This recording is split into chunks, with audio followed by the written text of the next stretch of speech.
Welcome to the Thinc Conversation series, where we explore issues shaping South Africa.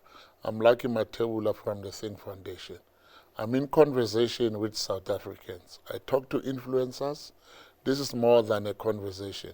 It is a thought-provoking engagement for a nation ready for the next 30 to 50-year takeoff. Today we're exploring the cradling of engineering.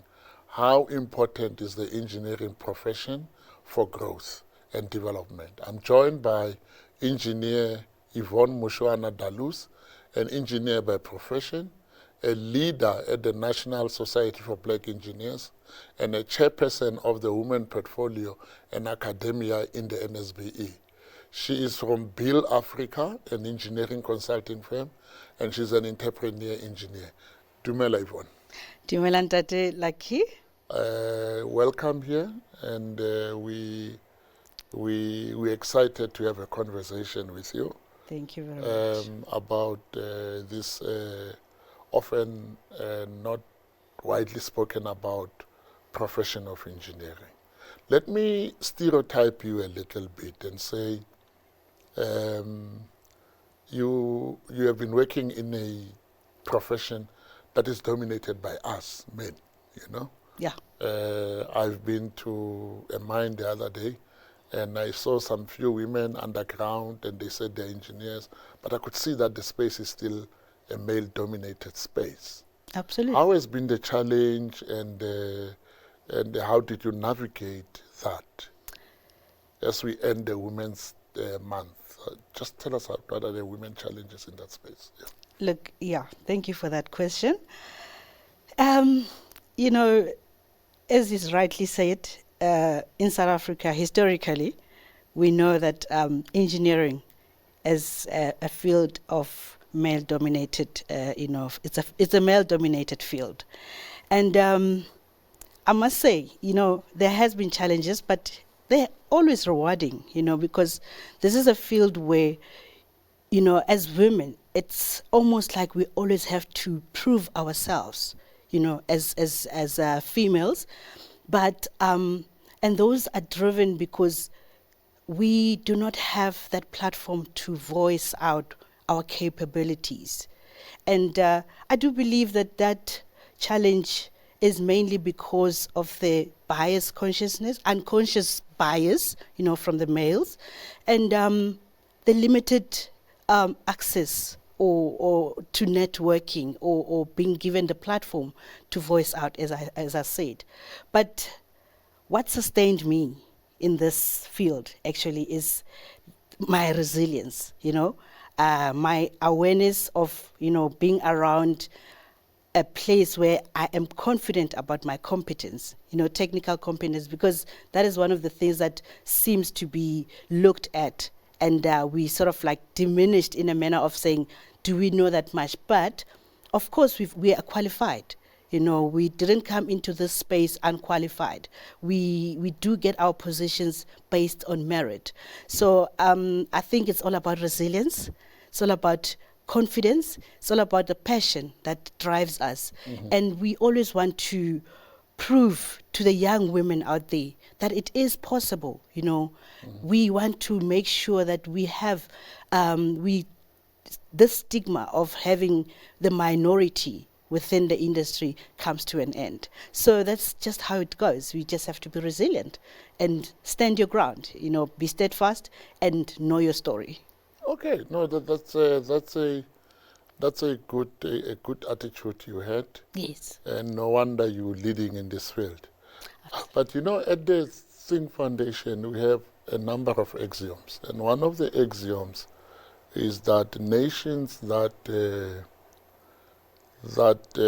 do not implement what they had planned, the long-term plans that they have done, nations that don't do that, they are later haunted by their inability to have implemented what they have planned.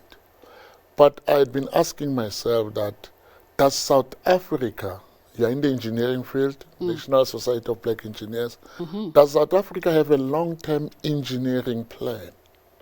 Like if you look at China, they have a long-term engineering plan. Yeah. They would tell you what is their engineering plan about their country, where their roads are going to, where the next airport, what the next train. Do we have a long-term engineering plan, one plan as a nation? And if we have it, what is it? If we don't have it, why we don't have it when you guys are here as engineers? Yeah. No, absolutely. I mean, we are a developing country, and we should have plans, and we do have plans. And our plans are mostly tied around infrastructure development, you know, energy, transport, housing, water, you know. But we often have these plans drafted, but execution of it is not always consistent. And that, I do believe that it's mostly driven by, you know, the policy shifts. Corruption, it's a reality, it happens. Mismanagement, you know, and the technical skills that is invested, you know, the underinvestment of technical skills that we have. We've got good engineers, but I think opportunities are limited. We have everything drafted. However, when it comes to implementation, you know, it does not happen as it is planned. And that is haunting us today, you know. But as a society of black engineers, which I think you also belong to other engineering associations that are not necessarily for black engineers. Yes. As together with them, yes, and in a non-racial context, is there a place where you guys can say, we sit here, we have an engineering plan for South Africa? Absolutely. So that when we go there and we look at the plan and say, this is South Africa's engineering plan. Yeah. South Africa plans to engineer itself in this direction. Do we have it, or is it something you're thinking about? Because I don't remember going to a place and seeing a one engineering plan for the country, but when I go to other countries, I see that they have an engineering plan. Yeah. Look, like I said, I mean, we see it mainly, I would refer to our, you know, our budget speeches that we receive. There's always that portion where it tells you what are the plans in terms of infrastructure development. Yes, within the NSBE, I'll speak for that because that's where I am. That organization is actually meant to advocate, you know, black engineers to make it within the economy, you know, of the country. And the interest of these people is to drive that, to actually interrogate and observe what has been planned, if it has actually been implemented. And we do have seminars, you know, and we do challenge when, you know, when we're given the opportunity to do so, to say, but this was actually planned. And given the time that was planned for, we don't see anything that has been moving. But like I said, the challenge comes within, again, with our policies, you know, and the management at the top. Like we seem to not marry the two. But I think we're making progress. Okay. Yes. What we have, what I have learned, and painfully so, is that when you see a dysfunction in engineering matters, in local government, national, provincial, once we see a dysfunction, it is an indicator that your engineers and your decision makers don't seem to be agreeing on that. And we saw the dysfunction of load shedding and all those things. But after an engineering minister was appointed, we started to see a meeting of minds between the engineers in the electric provisioning sector and the minister, and we're starting to see the benefits of that coming together of minds. Yes. Not that I say politicians must be engineers, but if you go to China, you find a different story. Yes. But the question that I'm asking is that, what has been the magic in the engineer minister like Sputla and the engineers in Eskom? And I hear that it's budding in Transnet. The plans are going to be out very soon. What is that policy interaction? Look, I think one answer to that is that competency is key in leading. You know, leadership that has that intellectual of engineering intellectual, it will actually bear, you know, better fruits than having someone who will have to engage and go and consult. Whereas when you have someone who's intellectually capable, they can give you right on the spot answers. That will cut off the times that has been delayed and the wastage that we've been seeing within our country. So I think it is very key to have leadership that is intellectually capable when it comes to engineering skills.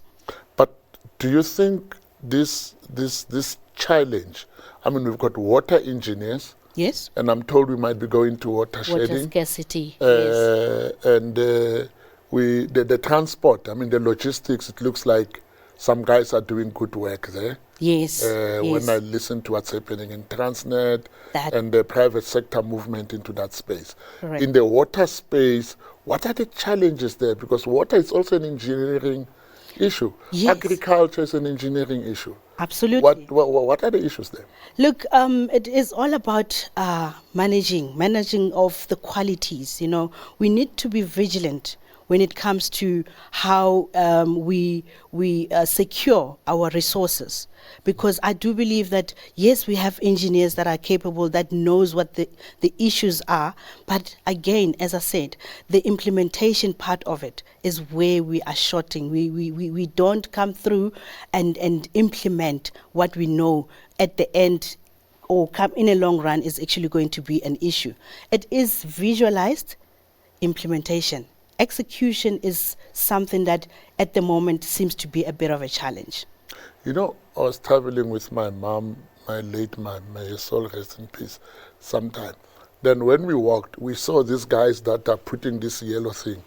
I don't know what they're called. Then they are looking. Oh, the dumpy level, surveying. And then my mother would say, when you see that white man, you must know a big building is coming. Up there. That man sees what we don't see. Yeah. But before you respond to this, I'll continue with the story after the break. Stay tuned.